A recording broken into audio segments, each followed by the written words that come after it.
పూర్వం ప్రహ్లాదుడి పేరు అందరూ వినే ఉంటారు.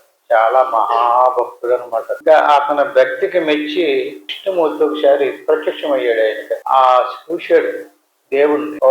మనసు పరవశం అయిపోయి పులకించిపోయి ఆనందంలో మునిగిపోయి ఏం కావాలో కోరు. విలోకాధిపత్యమా, భూలోకాధిపత్యమా, లేక ధనధాన్య వస్తువు సముదాయమా, రత్నాల, మణుల, మాణిక్యాల, బంగారం, నాకు ఏమీ వద్దండి, నాకు అన్ని సమృద్ధిగానే ఉన్నాయి, మోక్షం కావాలన్నాడు. అప్పుడు విష్ణుమూర్తి గారు చెప్పినటువంటి మాట ఏమిటంటే, ఆయన మోక్షం అనేటువంటిది ఒకళ్ళు ఇచ్చేది కాదు. జ్ఞానంలో కర్మలు దగ్ధం చేసుకున్నటువంటి వాడికి మోక్షం లేదు. ఎందుకంటే ఆత్మ పరమాత్మల ఏకత్వమే బ్రహ్మం. అంచేది నేను బ్రహ్మమునే, ఆత్మకి అనాత్మకి, అనాత్మ వేరు ఆత్మ వేరు అనేటువంటి జ్ఞానం తెలుసుకుని యోగం సిద్ధించినటువంటి వాడికి కర్మలు నశించాయి. కర్మలు నశించే మోక్షం వస్తుంది. మోక్షం పొందేటటువంటి మార్గం జ్ఞానం.